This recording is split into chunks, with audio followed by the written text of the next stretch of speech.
Teresa García es la presidenta del bloque de senadores bonaerenses del Frente de Todos y está en línea de teléfono. Teresa, ¿cómo está? Emanuel Herrera la saluda en el programa de Cintia García. Buen día.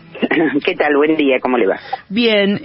¿Cómo analiza la situación que estamos atravesando? Yo, si me permite una opinión personal, me parece que hay muchos sectores que no están dimensionando la gravedad de una corte que negocia fallos, un bloque opositor que ha decidido obstruir el Congreso, no se va a tratar ninguna ley, porque están defendiendo cerradamente a una Corte Suprema cuestionada, Teresa. Sí, bueno, es algo más de lo que viene sucediendo en la relación que tiene cierto sector del Poder Judicial y la misma Corte con el Frente de Juntos por el Cambio, con el PRO y el radicalismo. La verdad que uno esto lo ha visto en el aeropuerto de Bariloche, con el episodio del Lago Escondido, cuando vio la convivencia del ministro de Seguridad de Larreta junto con sectores del Poder Judicial, sectores de los servicios y además con diálogos que hemos asistido casi escandalosamente a leer diálogos donde los jueces pedían que se trucharan las facturas, digamos. Esto viene sucediendo hace rato, incluso desde el fin del mandato de Mauricio Macri hemos asistido a la convivencia de este Poder Judicial.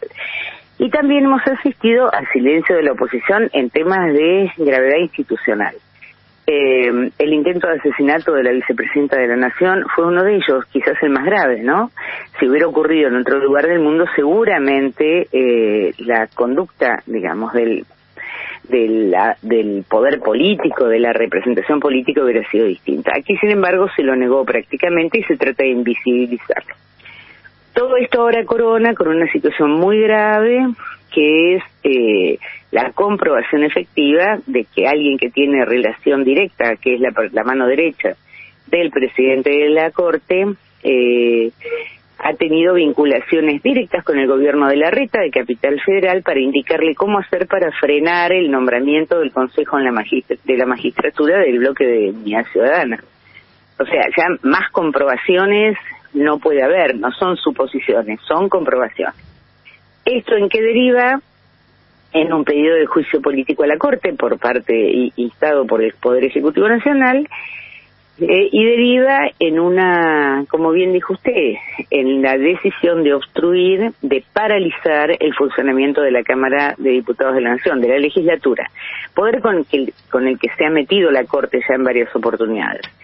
Pero en esta oportunidad la gravedad además tiene que ver con los temas que hay que tratar en la Cámara de Diputados. Voy a decirlo sin orden de importancia, pero está pendiente de votarse la ley de alcohol cero. Todos hemos asistido estos días de festividades y inicio de la temporada, la cantidad de accidentes seguidos de muerte que hemos tenido producto del alcohol en sangre al momento de manejar. Bueno, esa ley está paralizada. La informatización de las historias clínicas, que eso es trascendental. Todos sabemos lo que pasa con una persona que se muda, que cambia de lugar o que tiene que ser asistida de emergencia en un lugar y cuesta conseguir los antecedentes, ¿no? Esto se trata de unificar en un único sistema la historia del paciente. Ni hablar, bueno, del acuerdo para la ampliación del número de la Corte, que esto ha estado más que discutido, el acuerdo para el Procurador de la Nación, el tratamiento de la creación de universidades nacionales, que esto fue paralizado el día del escándalo en la sesión, en el que se cuestionó incluso la presidencia de la Cámara a manos de Cecilia Moró. Bueno, realmente hay temas que son muy importantes. El presidente ha convocado extraordinarias, que es facultad constitucional convocar extraordinarias con tiempo hasta el 28 de febrero, porque luego en marzo comienzan las ordinarias. Esta obstrucción o esta negativa a dar quórum, si bien es cierto que es una facultad que tienen los legisladores no dar quórum para no tratar los temas, hay una responsabilidad cívico-política de los bloques opositores de sentarse, dar quórum y discutir. Luego que voten como mejor les parezca, pero el quórum hay que darlo porque es parte de la responsabilidad de la carga pública que implica una banca, ¿no? Teresa García, ¿qué tal? Buen día, Alan Longi la saluda. ¿Y qué está pasando en el Congreso bonaerense en virtud también de que hace un año ya se conocía el video de la Gestapo antisindical y que se había intentado avanzar con el juicio político a Julio Contegrán, el procurador? Bueno, el procedimiento de la Constitución provincial es similar al de la Constitución nacional para el juicio político.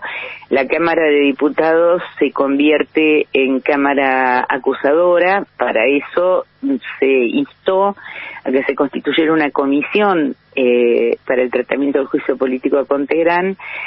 Esta comisión se creó, luego se le dio un giro más a otras comisiones, con lo cual retrasa, lentifica todo el proceso.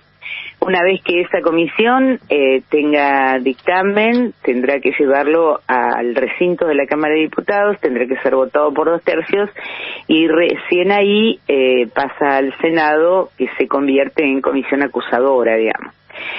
Pero eso viene muy lento, viene prácticamente, para mí, sin posibilidad de resolución. Voy a dar una opinión personalísima, ¿no? Me parece que menos en un año electoral esa comisión va a tener serias dificultades de funcionamiento. Sin embargo, me parece que lo mismo de lo que dijimos antes, ¿no? El caso del lago escondido, el espionaje ilegal, del macrismo, todo lo que a lo que hemos asistido, la existencia de los copitos, la vinculación de la gente que intentó asesinar a Cristina con grupos reaccionarios y con Caputo, digamos, todo este escándalo en la provincia también existe y se visibilizó con la mesa de la Gestapo, como usted dice, donde había desde legisladores del PRO muy renombrados en La Plata, ministro de Trabajo de Vidal, el viceministro de Justicia, sectores de los servicios, un escándalo. ¿Teresa? Sí. Y en este contexto, ¿no? Habida cuenta de que usted dice, bueno, yo menos en este año electoral, no creo que haya avances. Lamentablemente la perspectiva es similar en cuanto al juicio político frente a estos hechos de gravedad institucional. Se lo estoy preguntando a Teresa García, presidenta del bloque de senadores bonaerenses del Frente de Todos. ¿Caben alternativas? Digo, el otro día el ministro de Justicia, Martín Soria, habló de la posibilidad de avanzar en cuanto a decreto, por ejemplo, en la composición de la Corte. Digo, ¿evalúan ustedes dentro del Frente de Todos algunas alternativas teniendo en cuenta la cerrazón opositora? A ver, primero vamos a ponerle título a la respuesta. Estamos en un proceso de gravedad institucional muy grande, no es una broma, no es una cuestión más. No es una discusión sobre el índice de inflación. Estamos hablando del organismo máximo de la justicia argentina, del cual se desprende todo el Poder Judicial en virtud de fallos que terminan afectando a la población. No los voy a enumerar, pero todos sabemos que son así.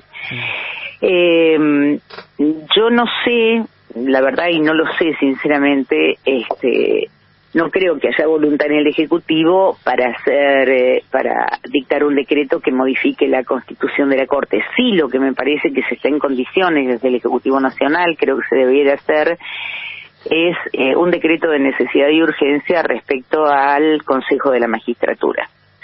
Es un proceso que ha tenido modificaciones en virtud de las decisiones de la oposición. Y ese es el único organismo que rige sobre la conducta de los jueces de la justicia. Es el único organismo que puede definir cuándo hay inconducta y cuándo no.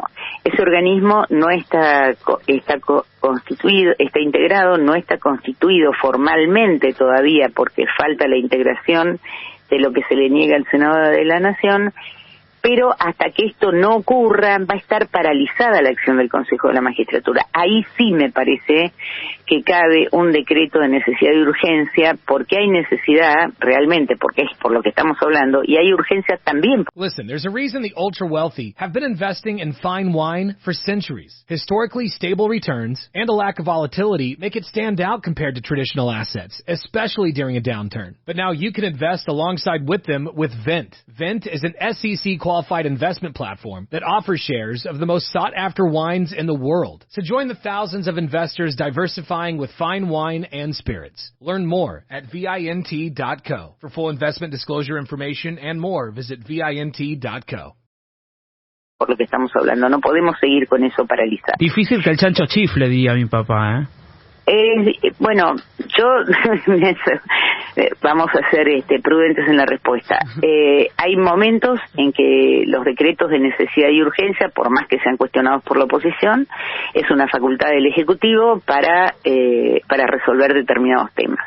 En este caso, creo que el tema del funcionamiento del Consejo de la Magistratura hay que resolverlo si no hay voluntad de las partes, si no hay voluntad de la propia justicia, digamos, con todas las impedimentos que se han puesto para que el bloque de Unidad Ciudadana del Senado tenga su representante en lugar de Luis Juez. Todo lo que hemos visto en televisión todo hace un mes, me parece que es facultad plena del Ejecutivo y creo ya que es una obligación del Ejecutivo hacerlo.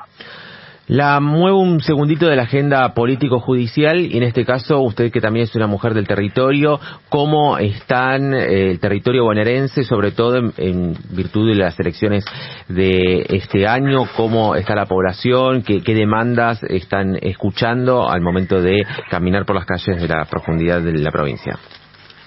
Bueno, en verdad la provincia tiene dos realidades muy marcadas. Una es la realidad del interior, hoy transversalizada por la sequía que ha complejizado toda la producción agropecuaria del interior, y eso genera problemas, digamos. Sin embargo, creo que el gobierno de la provincia ha tenido acciones positivas muy importantes en el interior, sobre todo lo que respecta a la actividad productiva, en particular en obras de infraestructura, el tema de caminos rurales. En la provincia era un problema la resolución de la entrada y salida de la producción, ¿no? Así que este programa de caminos rurales ha activado mucho en el interior. Creo que hay un entendimiento de la voluntad que tiene el gobierno de la provincia de mejorar las condiciones productivas fundamentalmente.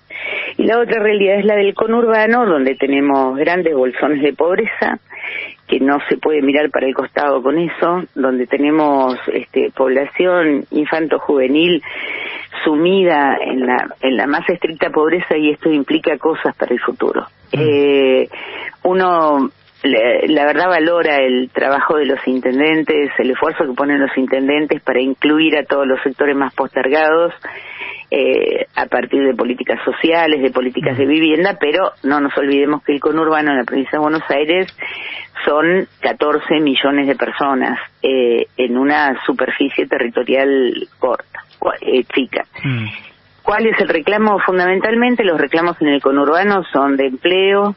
El tema de la inflación, esto no voy a decir ninguna novedad, es un reclamo en todos los sectores sociales del conurbano y en toda la provincia, porque es en todo el país. Claro. El tema de la seguridad también es un reclamo. Hay zonas que a lo mejor se ven invisibilizadas o por los grandes medios de comunicación, pero hay zonas muy críticas en materia de seguridad. 3 de febrero es una de ellas, La Plata es una de ellas. Sin embargo, pareciera que no están dentro del panorama, ¿no? Y que todos los problemas de inseguridad son en Merlo, Moreno, en los distritos de nuestro signo político. Y esto sí, exactamente, y esto sí es una clara manipulación de la información.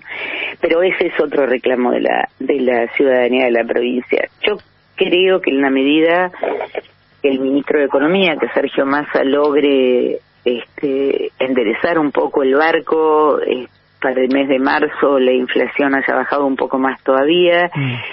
Hay signos de la economía que son auspiciosos. Ahora, ¿cuánto va a tardar eso en llegar al bolsillo de la gente? Y va a tardar. Entonces vamos a tener que encarar un año electoral con mucha delicadeza, digamos, ¿no?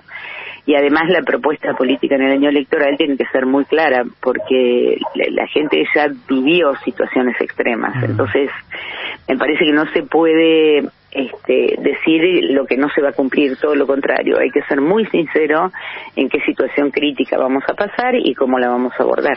Nos escribe Cristina del Calafate, nos dice: hace 2 años y medio vengo hablando de la distribución, ese es el problema. Teresa